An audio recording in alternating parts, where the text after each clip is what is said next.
नमस्कार, आप live cities देख रहे हैं। बिहार में पंचायत चुनाव से जुड़ी एक और बड़ी खबर सामने आई है। इस खबर के मुताबिक अब पंचायत चुनाव को लेकर सभी तैयारियां अगस्त माह से शुरू कर दी जाएंगी। इस वीडियो में हम आपको बताने जा रहे हैं कि अब चुनाव को लेकर फाइनल बात क्या चल रही है। साथ ही हम ये भी बताएंगे कि बिहार में कब तक इस चुनाव को संपन्न कराने की बात चल रही है। तो बने रहें हमारे साथ वीडियो के अंत तक। राज्य निर्वाचन आयोग बिहार में पंचायत चुनाव की तैयारी अध्यादेश को ध्यान में रखकर करेगा। समय पर पंचायत चुनाव नहीं होने के कारण राज्य सरकार ने इनके कामकाज के संचालन के लिए परामर्शी समिति के गठन का निर्णय लिया है। इसके लिए अध्यादेश भी लाया गया है। आयोग के सूत्रों के अनुसार अध्यादेश के कारण अब आयोग को 6 महीने के भीतर चुनाव करा लेना होगा।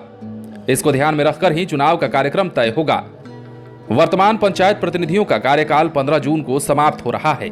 बारिश के कारण राज्य के कई जिलों में बाढ़ की भी स्थिति उत्पन्न हो सकती है, इसलिए मानसून में चुनाव संभव नहीं होगा। लिहाजा अगस्त से चुनाव की तैयारियां शुरू की जाएंगी और सितंबर से अक्टूबर में चुनाव कराए जा सकते हैं। ये भी बात सामने आ रही है। चुनाव की तारीखों का ऐलान पर्व त्योहार को ध्यान में रखकर होगा। बिहार में पंचायत चुनाव फरवरी के अंतिम सप्ताह में घोषित होना था, लेकिन राज्य निर्वाचन आयोग ने तय किया कि इस बार ईवीएम से ही चुनाव कराए जाएंगे। करीब 2,58,000 पदों पर पंचायत चुनाव के लिए आयोग को मल्टीपोस्ट ईवीएम की दरकार थी, लेकिन केंद्रीय चुनाव आयोग से उसके लिए सहमति नहीं मिल पाई। इस चक्कर में चुनाव टलता गया।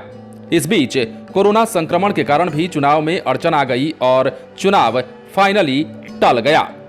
सरकार ने अपनी इस नई व्यवस्था में त्रिस्तरीय पंचायती राज संस्थाओं के काम और जिम्मेवारियों में कम से कम बदलाव की कोशिश की है। यही वजह है कि पंचायत सरकार के तीनों स्तरों पर काम करने वाले जनप्रतिनिधियों से लेकर सरकारी सेवकों तक को नई व्यवस्था के साथ सामंजस्य बैठाने में कोई खास परेशानी नहीं होगी। बहरहाल बिहार में पंचायत चुनाव की तैयारियां अगस्त माह से शुरू की जाने की बात कही जा रही है और यह भी कहा जा रहा है कि अगर सब कुछ ठीक रहा तो सितंबर से अक्टूबर महीने तक बिहार में पंचायत चुनाव करा लिया जाएगा। आप बने रहें लाइव सिटीज के साथ। यदि आपने इस चैनल को सब्सक्राइब नहीं किया है तो सब्सक्राइब कर लीजिए ताकि हम आपको खबरों से अपडेट रख सकें।